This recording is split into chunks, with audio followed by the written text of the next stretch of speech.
Bismillahirrahmanirrahim. Assalamualaikum warahmatullahi wabarakatuh. Di sini kita dari institusi kita ya, sebagai akademisi, pertama kita harus mengecek dulu datanya dari mana. Data yang kita gunakan itu adalah data dari KPU itu sendiri. Bagaimana? Data itu kita ambil ketika setelah pemilihan 14, itu langsung kita ambil.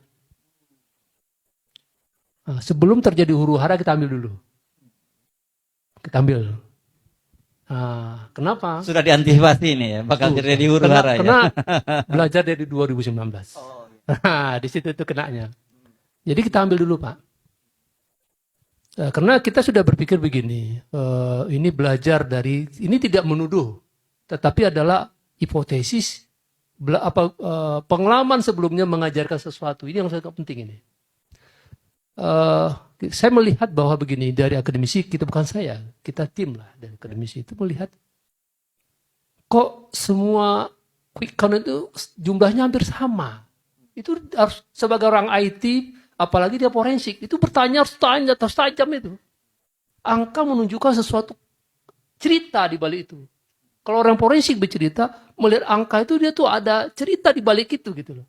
Tidak sebesar angka, itu kalau berpikir forensik apa ya? Ini pasti cerita ada sesuatu yang dimakna di baliknya. Kok semuanya sama? Gak mungkin. Itu pertanyaannya pasti kalau orang forensik bertanya, gak mungkin itu pasti ada. Itu paling kita tonjolkan. Pertama. Setelah itu, dari mana datanya diambil? Kok mungkin sama? Berarti sumbernya sama. Itu kesimpulan itu gitu loh. Nah, ketika 14 itu kita sudah ngambil dulu, Pak. Nah, ini kenapa di forensik itu harus kita ambil tracing time itu harus penting itu. Data itu kan berubah. Kita ambil. Dari KPU sendiri kita ambil. Kita ambil. Jadi data itu kita kumpulkan. Begitu terjadi huru hara, itu kita kejar lagi. Di mana TPS yang berhuru hara itu? Kita kejar, Pak.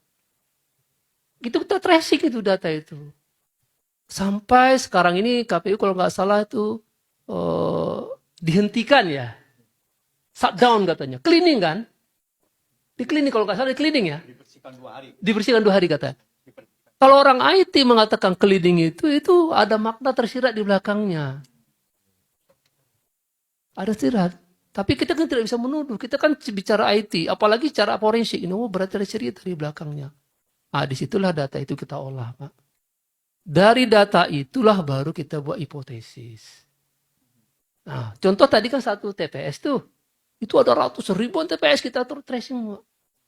Jadi satu TPS tadi, ya, ini kan dari data itu kita buatkan satu hipotesis berbentuk satu algoritma.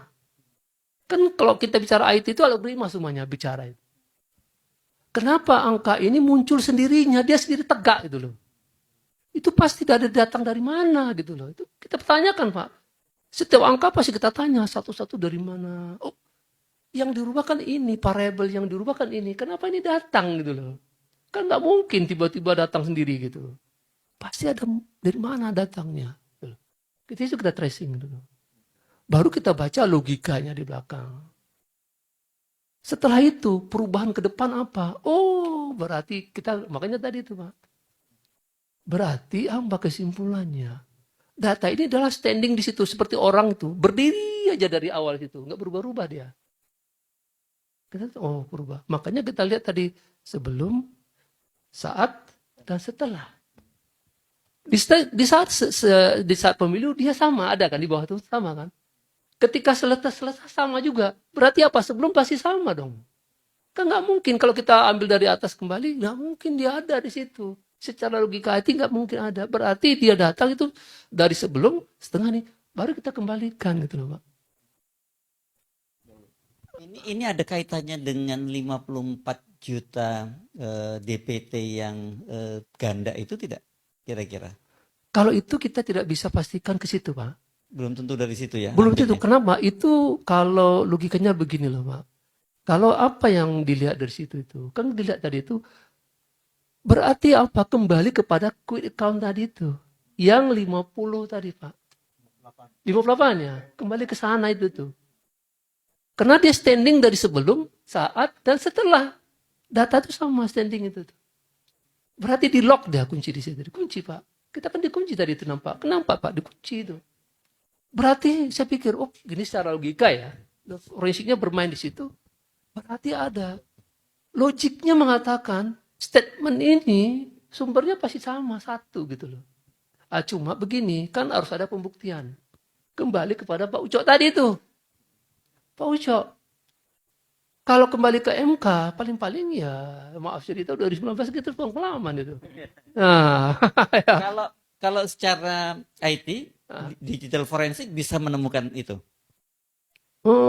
Kami begini Pak, di UIC, tempat kita itu, kita sudah sampai forensik kepada si pleno.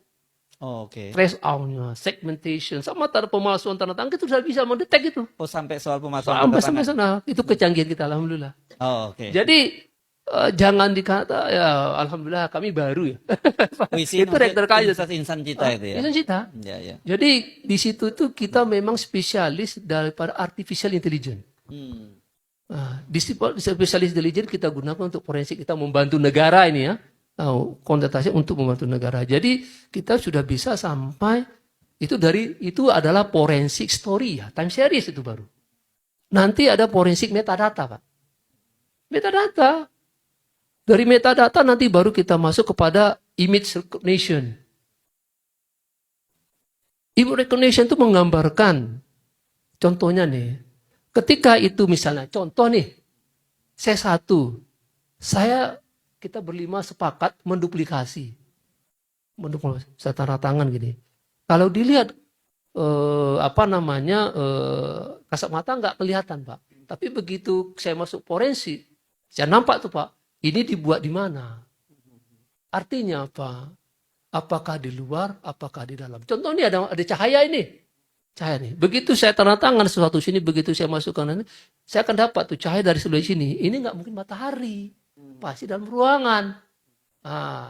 Tapi itu pembuktian itu kan perlu lagi wewenang dari Pak hak angket itu.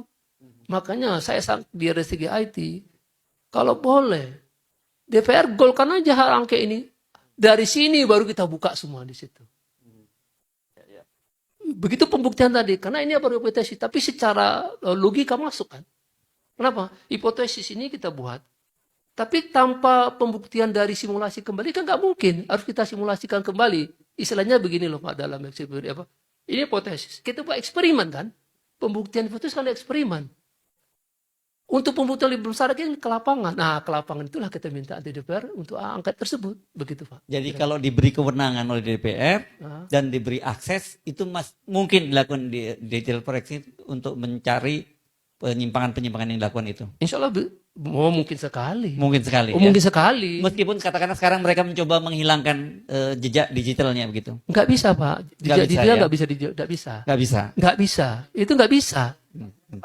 Ketangkap pasti kalau diberi wewenang misalnya gini. Ya. Contohnya misalnya DPR bilang, dipanggil itu KPU.